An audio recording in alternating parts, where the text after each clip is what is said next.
I stood frozen at the edge of the crowd, a plate trembling slightly in my hands.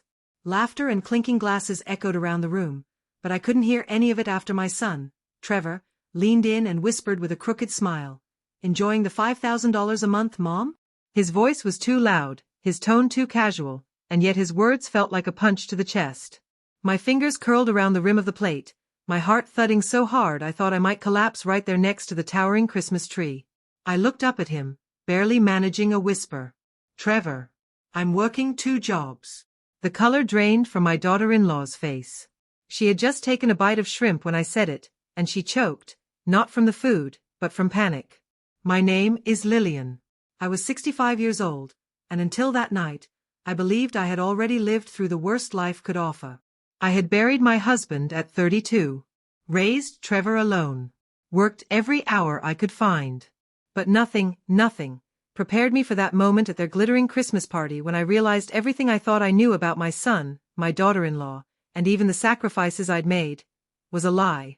Their home was like a photo spread from a luxury magazine. Marble countertops, chandeliers that threw glitter across the walls, a fireplace taller than me. Guests in sleek gowns and sharp suits milled about sipping drinks I couldn't pronounce. I stood off to the side in a navy blue dress I'd bought on clearance 3 years ago. The heels pinched my feet after a full day on them, cleaning downtown offices in the morning, then scanning groceries at the store until sunset. Trevor had become the kind of success story people wrote about. A self-made tech CEO, polished and powerful, surrounded by people who laughed too loudly at his jokes. I was proud of him. That never changed. Even in the middle of my exhaustion, I looked at him and felt pride.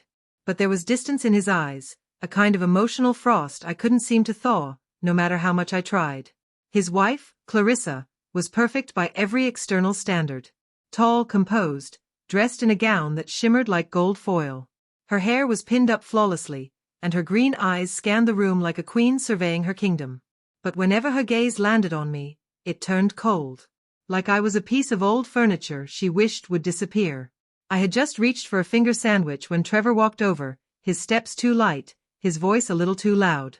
"Mom," he said, putting an arm around my shoulder like he was performing affection. "You're looking good. Really good." "Thanks, sweetheart," I smiled, though it didn't reach my eyes. "It's a beautiful party. You and Clarissa really went all out." He nodded, glancing over his shoulder at a group of men in tailored tuxedos. Then, like it was just small talk, he added, "Hope you're enjoying the $5,000 a month." My body locked. My brain raced. My voice came out in a shaky whisper. "What are you talking about?" "The money," he said, now genuinely confused. "The $5,000 I've been sending you every month. For the last 3 years." The room swayed beneath me. "Trevor, I never got any money." He blinked. "That's impossible." "I work 2 jobs," I said, a little louder now. "Every single month, I barely make rent. I haven't seen a dime from you." Silence stretched between us. The music and chatter around us seemed to grow louder, more artificial. Trevor looked shaken, like the floor had just tilted beneath him. Then he said something that made my knees go weak. "Clarissa helped me set it up. She said you'd never ask for help, but that you needed it. So we created an account in your name. She handles the transfers." We both turned slowly toward Clarissa. She stood a few feet away near the tree, her hand frozen halfway to her mouth. The shrimp slipped from her fingers and hit the plate with a soft thud. She didn't blink. She didn't speak. But her eyes, they told me everything. Wide and frozen, swimming in guilt, calculation, and raw fear. Her face turned a ghostly shade of white. Her throat moved, but she couldn't seem to breathe right. People around her turned, concerned. Someone asked if she needed a doctor. But I knew she wasn't choking on food. She was choking on the truth. Trevor rushed to her side, patting her back, asking if she was okay. But her eyes stayed locked on mine, wild, frantic, pleading. I didn't look away. In that one moment, I understood it all. 3 years. 3 years of missing money. 3 years of me breaking my back to afford groceries while Clarissa floated around in silk robes and diamond earrings. 3 years of Trevor believing he was caring for his mother, while I went to bed hungry. I stepped closer. My voice was quiet, but it cut through the noise like a razor. Trevor, where did you send the money? He didn't answer immediately. His eyes flicked toward Clarissa, who was now trembling. To the account she set up, he said finally, his voice hollow. She said it would be easier. That you were getting older. That it was better this way. And just like that, the room fell away. The party didn't matter. The food, the decorations, the gifts. None of it mattered. What mattered was that I had trusted them, loved them, worked myself into the ground believing I had no support. All while Clarissa lived like royalty, off money meant to keep her husband's mother from collapsing under the weight of poverty. I stared at Clarissa, my heart pounding in my ears. Her perfect life had been built on a lie, on my suffering, and she knew it. And for the first time in years, I felt something stir in my chest. Not grief, not helplessness, something harder, something that felt like power. Clarissa finally caught her breath, but her hands wouldn't stop shaking. She stood there, pretending to fix her dress, pretending nothing had happened. But I could see it. The panic. The guilt. The way she avoided looking at me now, like if she made eye contact, the truth would spill out for everyone to hear. The party kept going around us like nothing had happened. Music played, people talked, laughter rose and fell. But for me, everything had changed. The chandeliers seemed too bright. The air smelled too sweet. The room spun slowly as I stood in the middle of it all, knowing that 3 years of my life had been stolen right under my nose. Trevor kept glancing at Clarissa, then at me, his face pale and lost. He looked like a man who had just realized his entire life was built on something fake. I felt for him. I truly did. But I also felt something else. Something I hadn't let myself feel in years. Anger. When I got home that night, I collapsed into the old armchair I'd bought secondhand 10 years ago. I didn't even take my coat off. I sat there in silence, staring at the floor. My tiny living room was quiet, the only sound coming from the hum of the fridge. I looked around at the chipped coffee table, the worn-out carpet, the tiny heater struggling to warm the room. This was my reality. And now I knew why it had been so hard. The next few days passed in a blur. I kept working both jobs, too numb to make any decisions yet. But on the third day, Trevor called. His voice was lower than usual, like he hadn't slept. He asked if he could come over. I said yes. When he arrived, he looked like a different man. His hair was messy, his face drawn and tired. He was holding a thick folder in one hand. I invited him in, and he sat down on my old couch like it took effort just to move. I poured us both a cup of coffee in mismatched mugs, one of the few pairs I hadn't sold off to make ends meet. "Mom," he said, opening the folder, "I've been digging into everything. I needed to know exactly what happened." He started laying out papers across the table. Bank records. Transfer slips. My name printed clearly on each one. My full name, Lillian May Hart. But the address was wrong. "This isn't mine," I said, squinting at the paper. "I've never seen this address in my life." Trevor leaned back, rubbing his hands over his face. "It's a mailbox rental downtown. Clarissa has been collecting everything. She told me it was easier this way, that you were getting forgetful. That she was helping." He shook his head, like he couldn't believe he had fallen for it. "I thought I was helping you. I thought I was giving you what you needed without embarrassing you." I didn't speak. I just stared at the stack of proof, each page like a slap across the face. Trevor kept going. "She's been using the money for herself. It's all here. Spa visits, vacations, clothes, jewelry. She's been taking trips with her friends, spending like it was hers." My mouth went dry. I couldn't even cry. It was like my body didn't have the energy for it. "She spent thousands, Mom. While you were working 2 jobs. He paused, then reached for another stack of papers. "There's more," he said softly, like he was afraid to keep talking. "I found emails. Messages between her and her sister. She was laughing about it. Bragging even. Saying how easy it was to keep me convinced." He handed them to me. I read one. Then another. Each one worse than the last. "She thinks I'm a joke," I said quietly, more to myself than to him. "She thought you'd never question it. And she thought I'd never speak up. Trevor looked like he might cry. I should have called more. I should have visited. I just assumed. You assumed because you trusted her, I finished for him. And I don't blame you for that. He looked up at me. But I feel like I let you down. You did, I said gently. But you're here now. And that matters. We sat in silence for a long time, both staring at the table. He reached out and took my hand, and for a moment, I saw the boy he used to be. The one who would cry in my arms after his father passed. The one I'd worked myself to the bone to protect. What do you want me to do, Mom? He asked. I'll fix it. I'll get the money back. I'll leave her. I'll do anything. I looked at him carefully. Right now, I said. I don't want anything. I need time to think. To decide what I want. Not just what you think you owe me. He nodded, even though I could see he wanted to do more, say more, fix everything right then and there. But some things can't be fixed in one night. Some wounds need time to breathe. That night, after he left, I sat alone in my living room again. This time, I didn't feel helpless. I felt something different. Like maybe I was finally ready to stop surviving and start fighting for myself. I didn't know yet what I would do. But for the first time in years, I was thinking about my future. Not as a mother. Not as someone's burden. But as Lillian. And that was a start.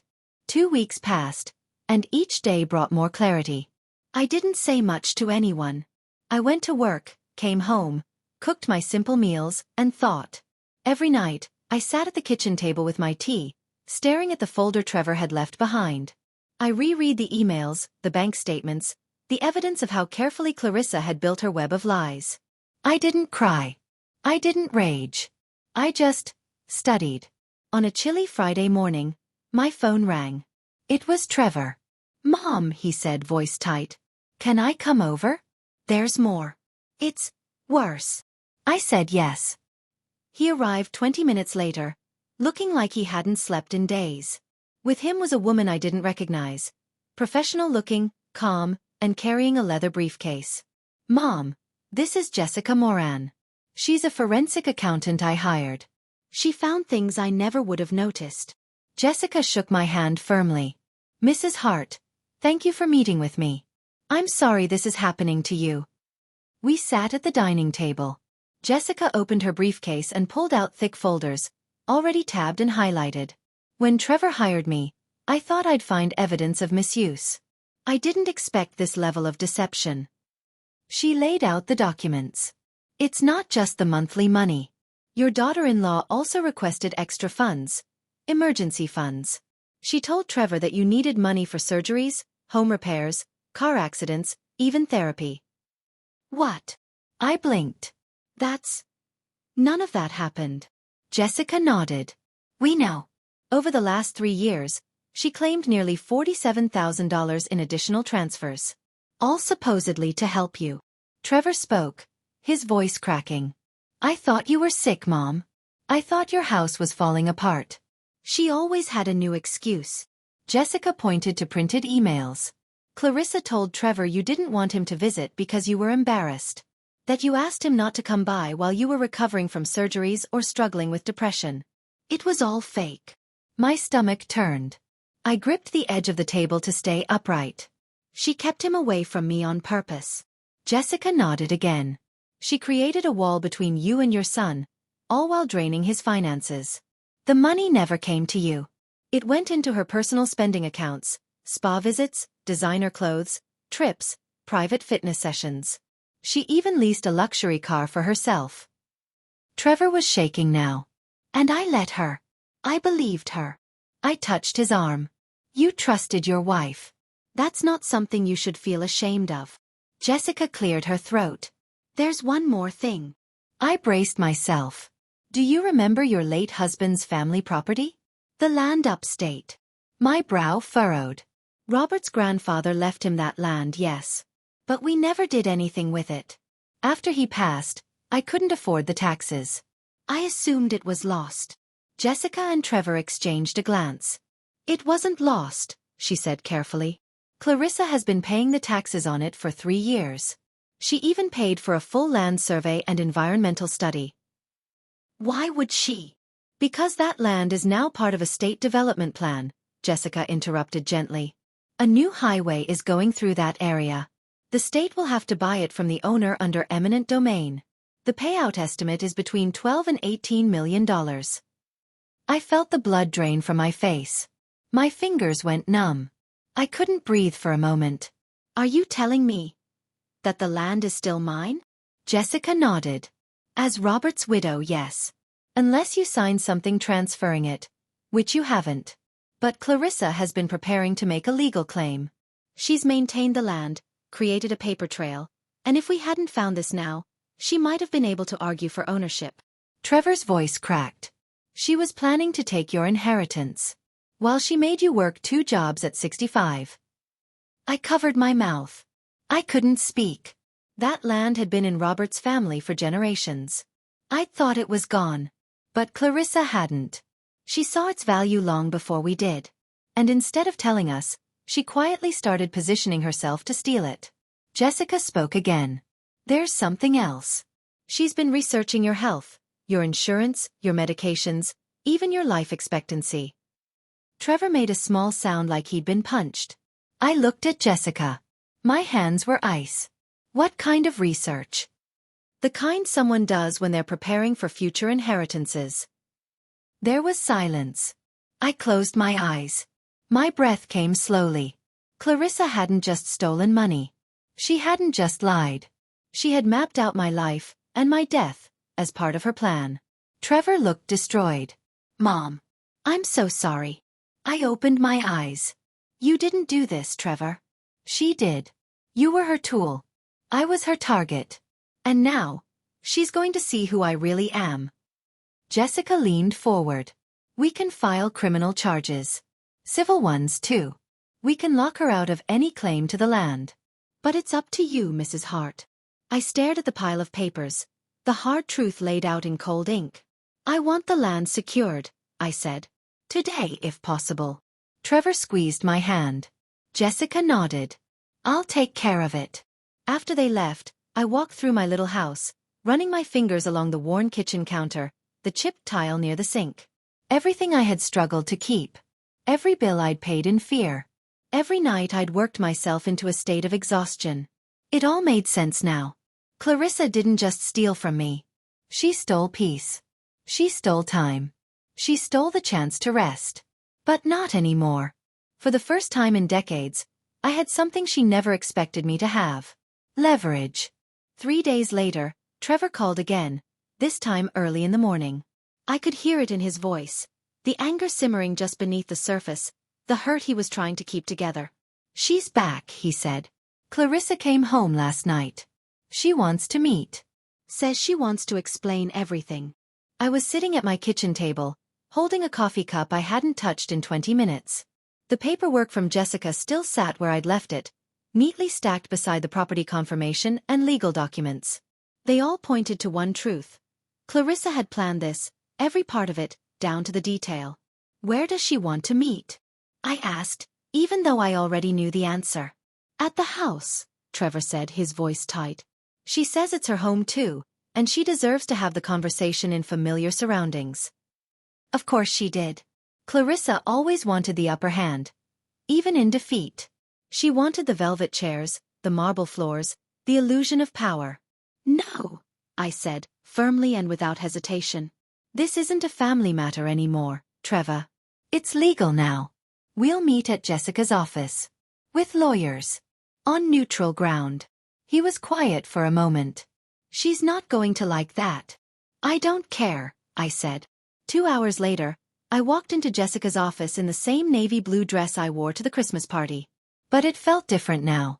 It didn't make me feel small anymore. It made me feel solid. Like armor.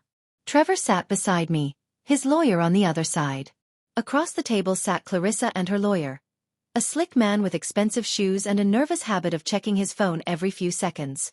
Clarissa looked terrible. Her blonde hair was messy, her makeup couldn't hide the dark circles beneath her eyes, and her hands trembled as she fiddled with her necklace. But she still carried herself like she had something to offer. Like she had a plan. Lillian, she began, her voice low and smooth. I know how this must look, But I promise, everything I did was to protect Trevor. Jessica interrupted before I could even react. Mrs. Montgomery, just a reminder. This meeting is being recorded. All participants have consented in writing. Clarissa's lawyer nodded. Clarissa hesitated, then looked at me, trying to appear soft, broken, misunderstood. I didn't want him to worry about you, she said. You've always been so proud, so independent. Every time he wanted to help, you pushed him away. I thought if I managed the money quietly, you could keep your dignity. I stayed silent. I'd seen that act before. It was always a performance. A careful mix of false kindness and pity disguised as concern. And the property taxes? Jessica asked casually, flipping to a new page in her notes. Was that part of your plan to preserve Lillian's dignity too? Clarissa's face twitched. I was protecting a family asset, she said. Trevor is Robert's stepson, and when Lillian passes away. I'm not his stepson, Trevor cut in sharply. Robert adopted me when I was 7. That land belongs to my mother. Not you. Not us. Her. Clarissa turned to him with wide eyes, trying to look wounded. Honey, you're upset. I understand that. But think practically. That land is going to need management when the state starts buying. I was just making sure it would be handled properly.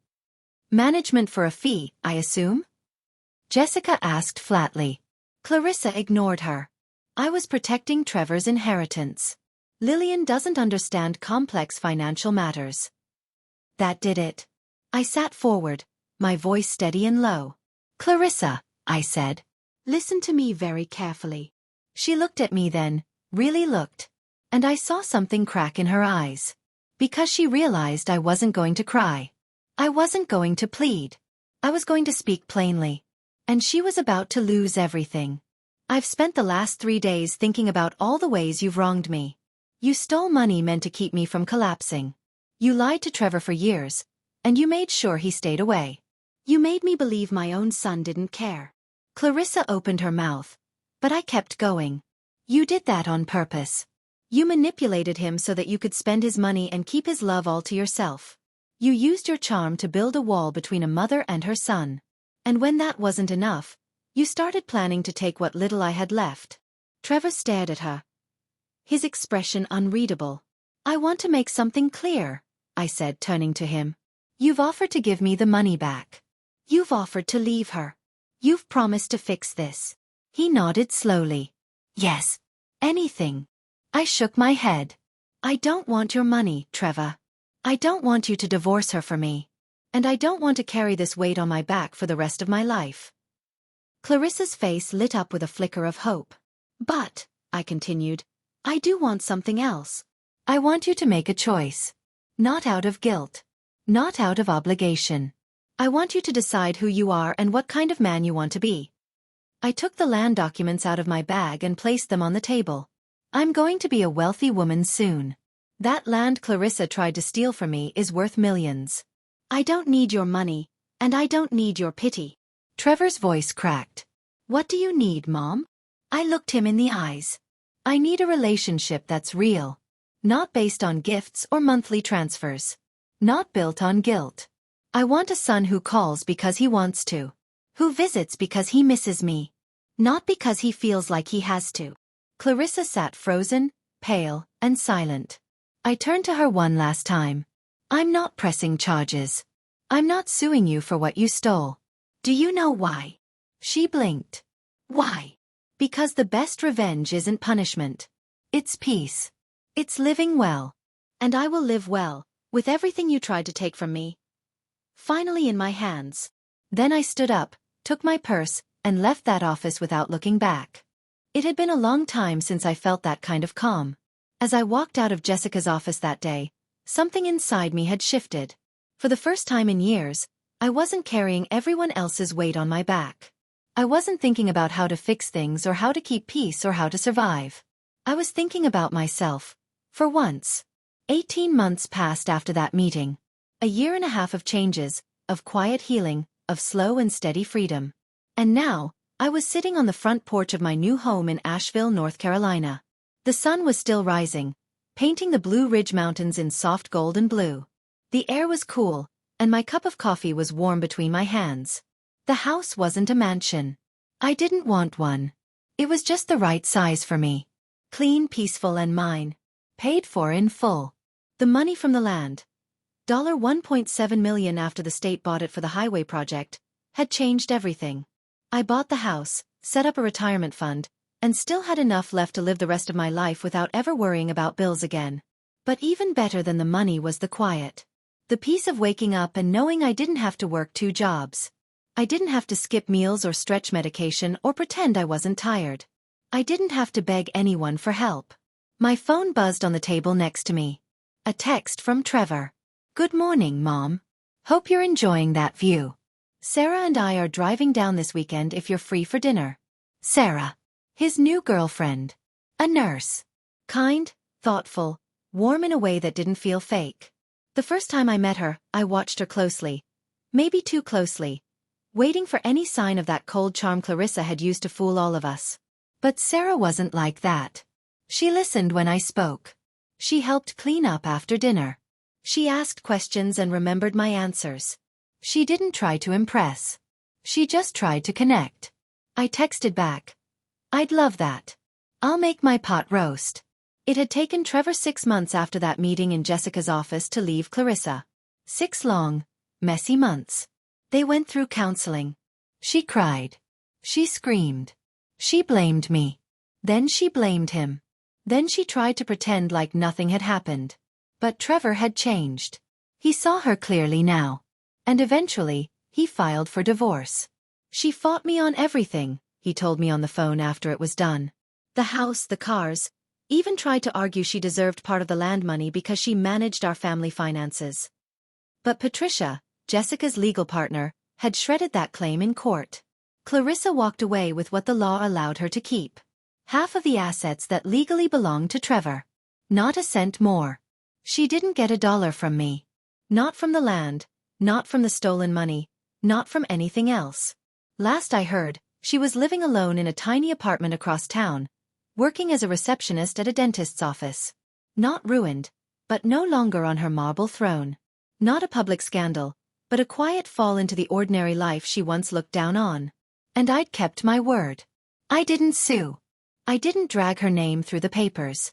But I did speak the truth. When people asked, I told them what she did.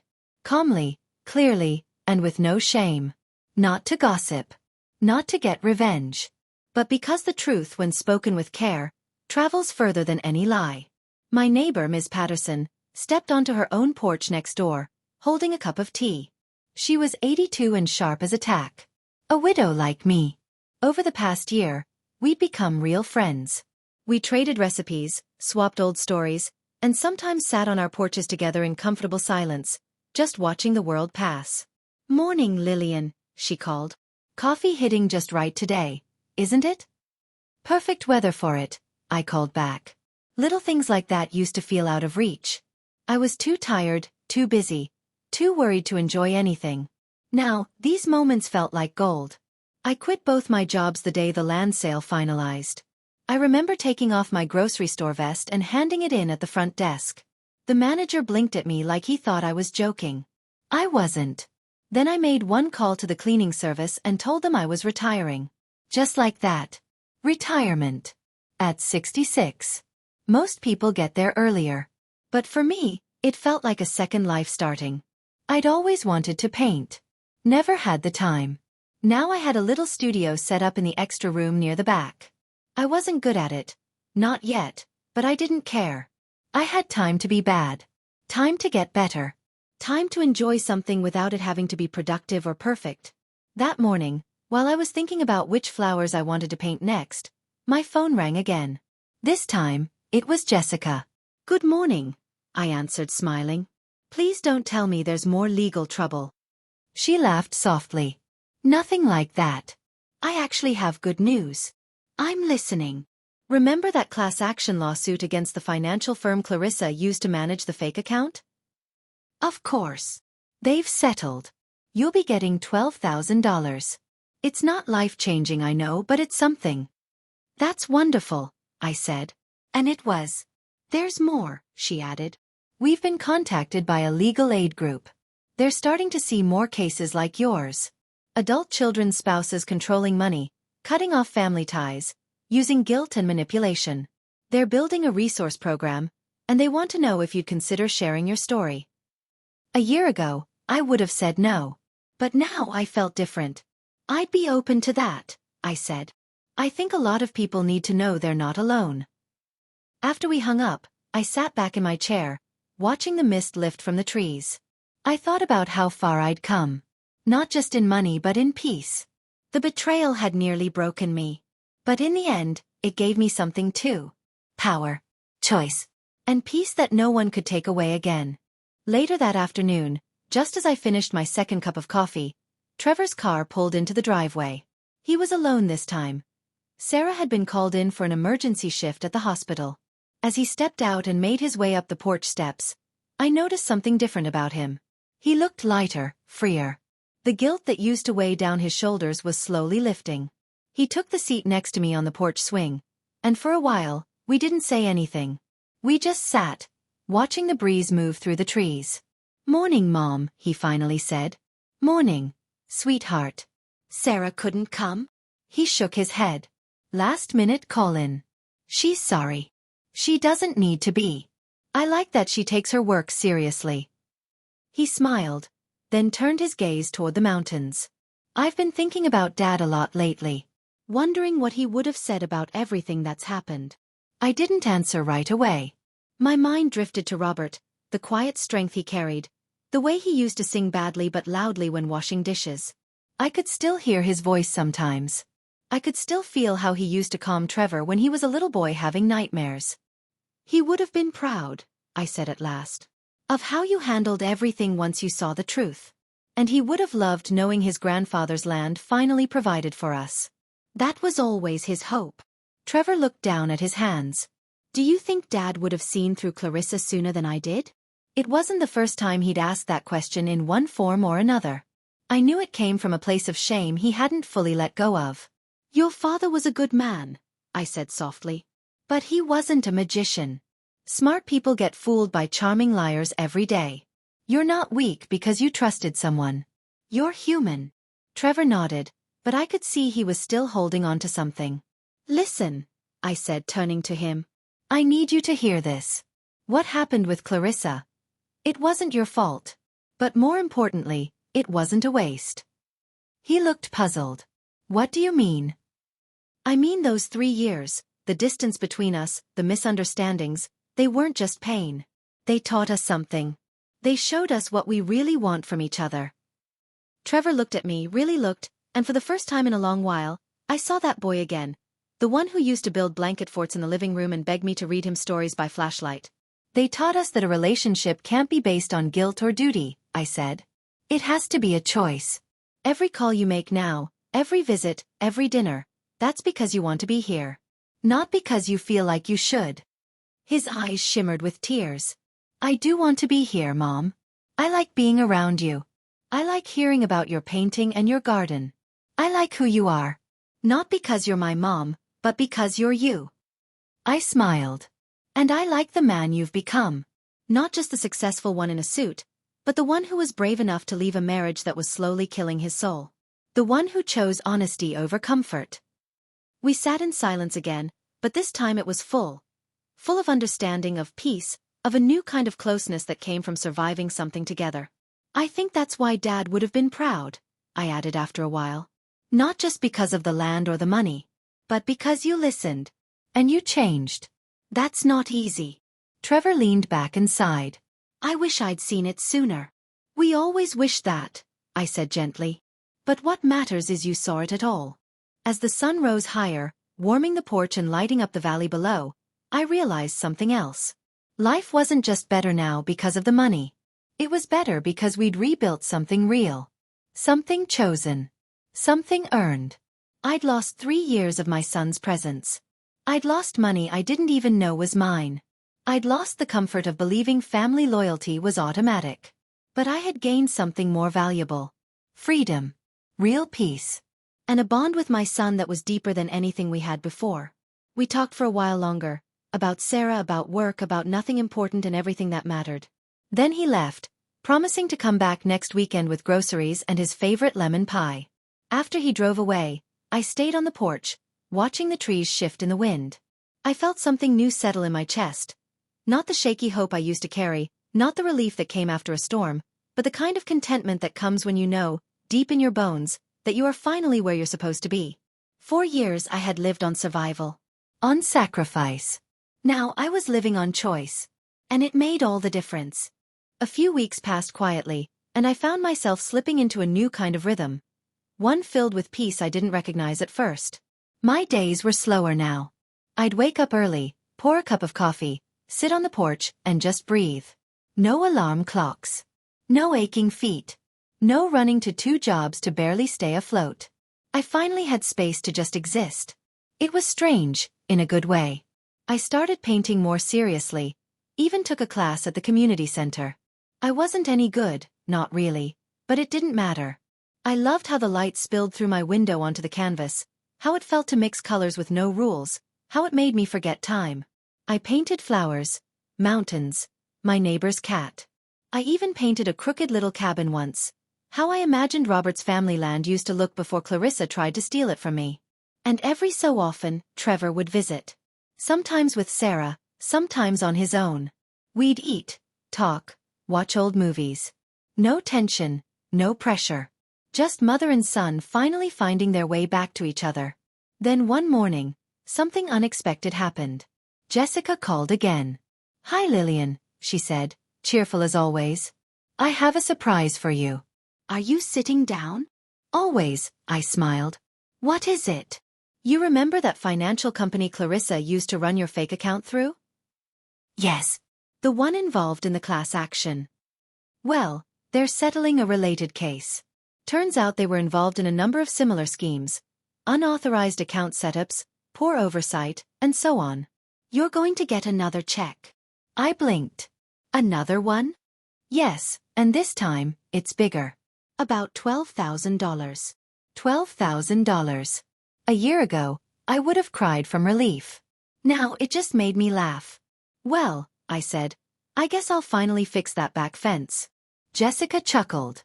"And there's one more thing." "Oh." "There's a national organization, Legal Voices for Families. They've been following cases like yours. More and more elderly parents are being cut off from their children by manipulative partners. They want to talk to you. Maybe feature your story. Not just as a cautionary tale, but as inspiration." I sat with that for a moment. Me. I thought about the years I spent feeling invisible. The shifts I worked in silence. The way I used to tuck my pain into a pocket and just keep going because there wasn't time to deal with it. And now someone wanted to hear my story? "I'd be happy to speak with them," I said. "If it helps someone else, it's worth it." Jessica thanked me and promised to follow up. After we hung up, I set the phone down and just sat there, staring out at the mountains. The clouds were rolling in slow, soft waves. Everything looked calm. I felt calm too. And then a thought came to me, clear as glass. Clarissa thought she could erase me.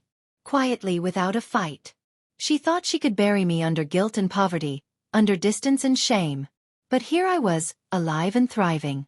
Painting, resting, speaking, helping. And she was just a shadow of who she pretended to be. I hadn't destroyed her. That wasn't my goal. But I had outlived her power. And sometimes, that's the sweeter ending. I remembered something Trevor said the week he finalized the divorce. "She fought me on everything, Mom. Even the car. Even the dining chairs. But the courts were clear. She couldn't touch your land money. Couldn't touch anything she didn't earn." Patricia made sure of that. Clarissa had argued, lied, begged. But in the end, truth stood taller than all her performances. She got only what the law gave her. Nothing more. She wasn't living in marble anymore. Just a plain apartment, far from the life she built on deceit. Trevor told me he still saw her sometimes, passing by at the grocery store, looking older and smaller somehow. He said she always looked away. "I let people know the truth, Mom," he told me once. "Not out of anger. Just honesty. It matters." It did matter. Because when friends or neighbors asked what happened, I told the story. Calmly. With facts. No drama. No need to yell. Just the truth. And slowly, that truth settled into the community like steady rain. Quiet. Sure. Undeniable. People changed how they looked at her. They weren't cruel, but they weren't fooled anymore. The polite smiles stopped. The invitations faded. The whispered admiration turned to quiet pity. And I didn't have to lift a finger to make it happen. I was free. Not just from her, but from the life I used to live. Always behind, always tired, always hoping someone would see me. Now people did see me. They saw a woman who had survived something terrible and built something beautiful from it. They saw me choosing my peace, over and over again. They saw me as someone who didn't just survive a storm, but someone who learned how to grow after it. And for the first time in my life, I believed it too. One evening, just after dinner, I stepped onto the porch with a slice of apple pie and a blanket around my shoulders. The sky was fading into soft purples and orange. A few birds chirped, and the breeze carried the smell of fresh-cut grass. I closed my eyes for a moment, letting it all soak in. This simple peace had once felt like an unreachable dream. Now it was just my life. My phone buzzed quietly beside me. A message from Sarah. Hi Lillian. We're hoping to bring a couple of friends next weekend. College roommates of Trevor's. Would that be okay? We'd love to introduce them to the woman behind the famous pot roast. I smiled. Sarah always knew how to make me feel included. Not like an obligation, not like a box to check, but like family. Of course I typed back. Just make sure they like pie. As I put the phone down, I thought about how different everything had become. The woman I used to be. Tired, always behind on bills, feeling like I had to earn every bit of love and respect. She was still here. But she was healing. Every morning coffee, every painting session, every gentle visit with Trevor helped put the broken pieces back together. I'd spent so much of my life trying to be enough. Enough of a mother, enough of a worker, enough of a person to deserve kindness. But now I realized I never had to prove that. I was enough just by being here. Sometimes, memories still crept in. I'd think about the cold looks Clarissa used to give me. The way she twisted my absence into proof that I didn't care, when it was her doing the hiding. I'd remember the pain in Trevor's eyes the day he realized it. How broken he looked. But those memories didn't hurt the same way anymore. Now, they reminded me how far we had come. How far I had come. Clarissa's fall hadn't been loud or public. There were no flashing lights, no screaming headlines. Just a quiet unraveling. She was still in the same town, living a life far smaller than the one she once curated with stolen money. People had stopped asking about her. She had become invisible in the way she once made me feel. I hadn't ruined her life. She'd done that on her own. But I'd made sure the truth was known. Not for revenge, but so that silence wouldn't win. Trevor told me once, what hurt the most wasn't just the lies. It was how easy it was for me to believe them. I understood. He had been young, busy, trying to build a future. Clarissa made sure he didn't look too closely at the present. That's what manipulators do. They blur the lines, twist the light so that everything looks normal. Until it's not. But now he'd changed. He had become more thoughtful. He didn't rush through conversations anymore. He listened, not just with his ears, but with his heart. He saw me. And every time he visited, he reminded me that healing isn't just possible. It's real. I had grown used to doing everything alone. After Robert died, there was no one else to rely on. I became a mother, a father, a provider, a protector. And somewhere along the way, I forgot that I was allowed to just be me. Now, I was rediscovering her. The woman who hummed while she cooked. The one who painted wildflowers without worrying if they looked like real ones. The one who laughed out loud at old movies and cried at the sound of children's voices singing at the church down the road. One afternoon, I took a painting to the community center. Just a little landscape of the mountains I saw from my porch. Nothing fancy. The woman who ran the front desk asked if I'd ever thought about teaching a class. I almost laughed. Me? I'm just learning. She smiled kindly. That's the best kind of teacher. Someone who remembers what it's like to be new. I didn't say yes. Not yet. But it felt good to be asked. It felt even better to know that finally, I had something to give. Not from a place of exhaustion, not as a sacrifice, but from joy. I often thought about Robert in these moments. He would have been proud. Not because I'd become wealthy, but because I'd found peace. That old land, the one we thought was worthless, had given me back everything I thought I'd lost. My dignity, my security, my relationship with our son. Trevor once asked, "Do you think Dad would have believed Clarissa?" I'd said no. But the truth is, we never really know. We all want to believe the people we love. But I think Robert would have done what Trevor eventually did. Looked at the facts, faced the truth, and stood by the people who mattered. Because that's what love does. It might get lost sometimes, buried under years of noise, guilt, and silence. But if it's real, it finds its way back. And Trevor's love found its way back to me. Every visit, every check-in, every time he looked me in the eyes and said, "I'm so glad you're doing okay now," reminded me that we'd both survived something hard. And we didn't just survive. We grew. I looked down at my hands, once worn from cleaning offices, stocking shelves, folding laundry until my knuckles cracked. Now they held a paintbrush, a pie dish, a coffee cup, a life I could finally enjoy. I hadn't escaped pain, but I had transformed it. And for the first time in a long, long time, I felt whole. A few weeks later, I got another text from Sarah. It was short, simple. "You okay if we come by Saturday? Trevor wants to show you something." I smiled. Of course, they were always welcome. Saturdays had become something I looked forward to, not out of obligation, not because they felt like visits, but because they felt like family. Real family. The kind that shows up because they want to. Saturday morning came, and I made cinnamon rolls from scratch, something I hadn't had the energy to do in decades. The kitchen filled with warm sugar and vanilla, and I found myself humming a tune from when Trevor was a baby. I used to sing it while rocking him to sleep, back when we lived in a tiny apartment with more hope than furniture. By the time they arrived, I was already setting the table. Sarah walked in first, holding a small gift bag, and Trevor followed behind her with a grin that reminded me of the little boy who used to get excited over paper airplanes. "What's all this?" I asked.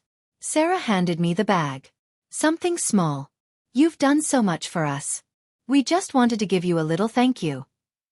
Inside was a framed photo. It was of the three of us, me, Trevor, and Sarah, taken the last time they'd visited. We were sitting on the porch, laughing. My eyes were crinkled at the edges. Trevor had his arm around me, and Sarah was leaning in close. We looked like a real family. I stared at it for a long moment, then looked up. "You didn't have to." Trevor interrupted gently. "We wanted to. Because we're thankful. And because we love you."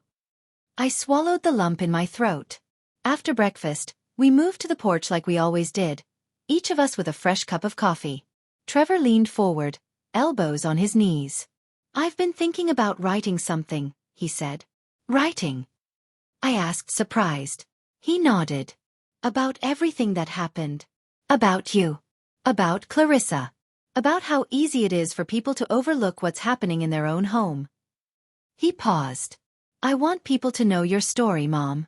Not just because it happened, but because it shouldn't happen again. And it does all the time. People take advantage of the ones who gave up the most." Sarah reached over and squeezed his hand. "We were thinking, maybe we could turn it into a short piece for a local publication. And if you're okay with it, maybe speak at the community center too." I looked between them. A year ago, I wouldn't have imagined this. I wouldn't have believed my story mattered. But now I knew it did.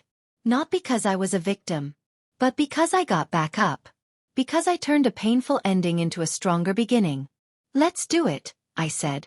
"If it helps someone else, it's worth it." We sat there for a while longer, talking about ideas, memories, even laughing a little. Then Sarah went inside to clean up, and Trevor stayed behind. There was a quiet moment, and then he said, "You know, Mom, sometimes I still hear Clarissa's voice in my head. All the things she used to say. About you. About me." I looked at him. "What do you say back?" He smiled, soft and tired. "I remind myself I know better now. I remind myself I have the truth." I reached out and placed my hand over his. "That's all we need." He nodded. "I used to think love was just about providing. Money, gifts, comfort. But now I know it's about showing up. Really showing up." I squeezed his hand gently. It took us a while, but we made it. As they drove away that afternoon, I stood on the porch holding that photo in my hands. I looked at it again. 3 people smiling, no tension in their faces, no pain hiding behind their eyes. That photo didn't just capture a moment. It captured a miracle. A family rebuilt, not out of obligation, but out of choice. And I knew right then, I would keep telling this story. Quietly. Boldly. Truthfully. Because someone out there was living what I had lived, and maybe, just maybe, my voice would help them feel seen. Back inside, I placed the photo on the mantel above my fireplace. And I whispered softly to myself, "You did it, Lillian." I had taken back everything that was stolen from me. Not just the money. Not just the land. But the years. The dignity. The voice. And I wasn't giving it up again. 18 months after it all began, after the Christmas party, after the truth, the betrayal, the heartbreak, I found myself standing in the middle of my small but beautiful garden. The sun was shining. The breeze was soft. My hands were covered in dirt as I gently planted a row of yellow tulips. I'd always wanted tulips, but back then, life didn't leave room for flowers. There was always something more urgent: rent, food, medication, exhaustion. But now I had time. Now I had peace. I wiped my hands on my apron and looked around. My little house, the one I bought with the land money, stood proud and warm behind me. It didn't sparkle with crystal chandeliers or shine with marble counters, but it was mine. Every brick, every window, every blade of grass. Mine. I walked up the porch steps and sat in my favorite chair, the one facing the mountains. I took a sip of coffee, still hot from the pot, and felt that familiar calm settle in my chest, the one that told me I was safe now. My phone buzzed. A message from the director of the legal aid group Jessica had introduced me to. "Hi Lillian. Just confirming your spot at next week's Family Finance Awareness Panel. We're excited to have you speak. You've inspired so many already." I smiled. A year ago, I would have never believed anyone would want to hear my voice, let alone be inspired by it. I was just a tired woman in a clearance rack dress trying to survive. But now I knew better. Because when I stood up for myself, something powerful happened. Other people listened. And when people listen, things start to change. I wrote back. Looking forward to it. Thank you. Just then, I heard a familiar car pull into the driveway. Trevor got out, carrying a basket of groceries in one hand and a pie tin in the other. He looked up and grinned. "Apple this time," he said, walking up the steps. "Sarah's trying out new recipes." I took the pie from him and laughed. "Tell her I'm willing to be a test subject any time." He sat down beside me. We watched the clouds roll in slowly, casting gentle shadows over the hills. For a while, we didn't talk. We didn't need to. Then he turned to me. "Mom, do you ever think about how different things could have been if we never found out?" I nodded. "All the time. And how lucky we were that the truth came out when it did?" I looked at him for a long moment. "It wasn't luck, sweetheart. It was truth. And truth always finds a way. Maybe not right away. Maybe not loudly. But it finds the cracks. It gets through." He leaned back in his chair. "You know, I'm not proud of how blind I was. Of how long it took." "But I am," I said softly. "Because you didn't stay blind. You opened your eyes. You made it right." He looked at me, his eyes filled with something deep and honest. "I'm proud of you too, Mom. Not just for surviving, but for fighting back. For choosing to live well instead of staying bitter." And right there, I knew that everything I had been through, the late nights, the lonely years, the stolen money, even the heartbreak, it had all led here. To this peace. To this moment. To this son. Because in the end, Clarissa didn't win. She didn't get my money. She didn't get my land. She didn't get my silence. What she got was the one thing she never saw coming. A woman who rose up stronger than ever, not just to protect herself, but to protect others too. She got to watch me thrive. And that was enough. I leaned forward and placed my hand over Trevor's. "You know what I've learned through all of this?" I said. He looked at me. "What?" "That revenge isn't about making someone else hurt. It's about choosing not to carry their poison any longer. It's about building a life so full, so honest, that their betrayal becomes a chapter, not the whole story." He nodded slowly. You taught me that, I added. By coming back. By changing. By showing up. He didn't say anything. He just squeezed my hand. I looked out at the mountains. The air smelled like rain, and the sky was shifting again, just like life does. Always changing. Always offering a second chance. And in that stillness, I understood something fully, finally. You don't have to destroy someone to take your power back. You just have to choose yourself. So if you've ever been lied to, if you've ever been made to feel small, if someone's tried to erase your voice or your worth, let me tell you something. You can stand up. You can speak. You can rise. And one day, you'll sit on your own front porch with coffee in your hand, peace in your chest, and your life fully, finally, yours. You'll look back not with bitterness, but with quiet pride. Because you didn't just survive. You became someone who thrived. And no one can take that from you.